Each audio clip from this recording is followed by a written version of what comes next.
नमस्कार। आज तारीख 21 फरवरी, दिन बुधवार।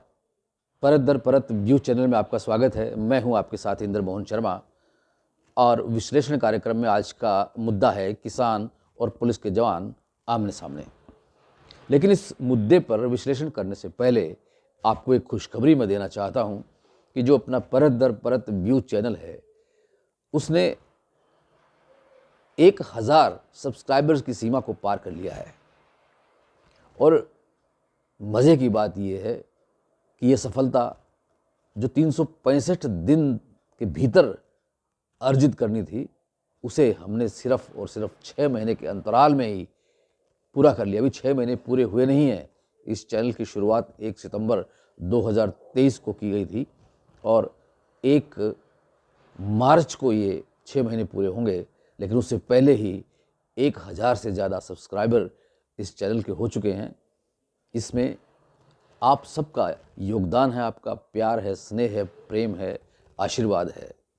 इस काम में बहुत ज़्यादा जो सहयोग मिला है वो मुझे मेरे दोस्त अतुल शर्मा का और श्यामलाल शर्मा का भी मिला है, जिन्होंने अपने चिर परिचितों को, दोस्तों को, मित्रों को उन्होंने सब्सक्राइब करवाया।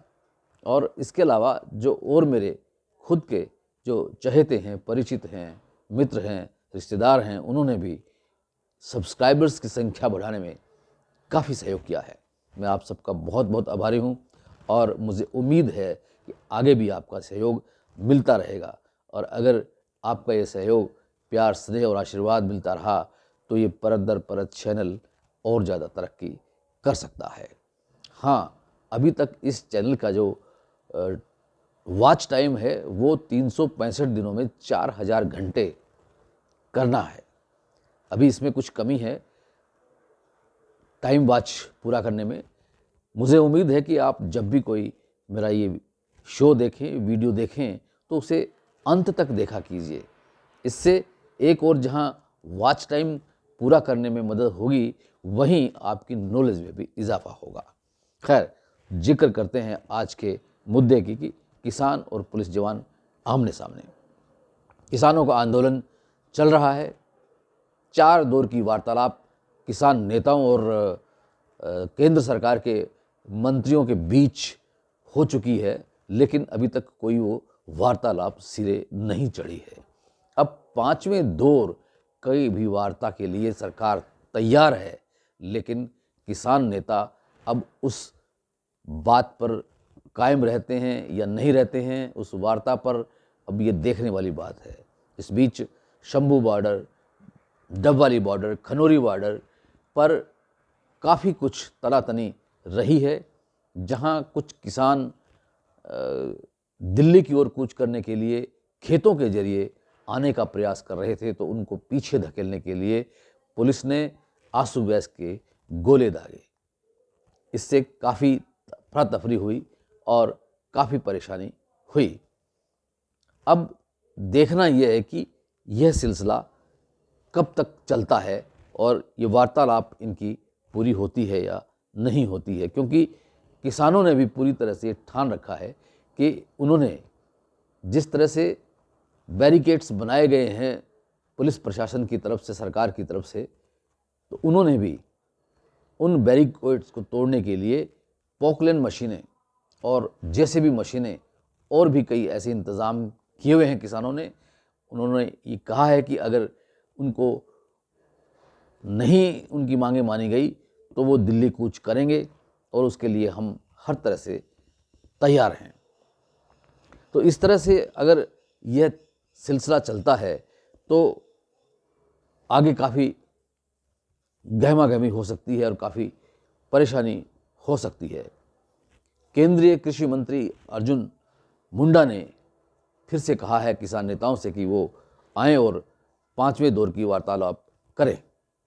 इस बीच किसान नेताओं के जो नेता हैं उनमें सरवन पंढेर हैं और राकेश टिकैत है और जगजीत डल्लेवाला है। उन्होंने साफ तौर से कहा है कि अगर एमएसपी पर सरकार यानी कि मोदी सरकार अगर जिस तरह से मोदी की गारंटी देती है उसी तरह से अगर एमएसपी पर भी अपनी कानूनी गारंटी अगर देती है, उसकी बात को स्वीकार करती है, तो को बात आगे बढ़ सकती है और किसी नतीजे पर पहुंचा जा सकता है, अन्यथा नहीं।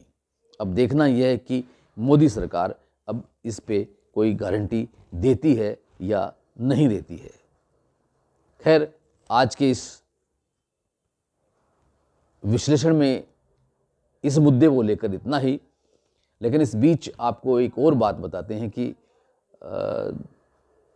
जो विपक्षी दलों का जो गठबंधन है INDIA, उनके लगता है कि कुछ अच्छे दिन आने शुरू हो गए हैं।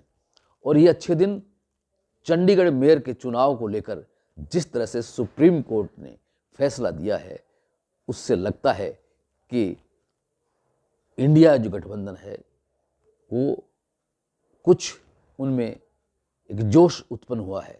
क्यों कि सुप्रीम कोर्ट में CJI चंद्रचूड़ ने जो आम आदमी पार्टी का प्रत्याशी मेयर चुनाव के लिए, तो मेयर पद के लिए था, तो उसको कुलदीप कुमार टीटा को विजयी घोषित कर दिया गया है, जबकि बीजेपी का जो चुना गया था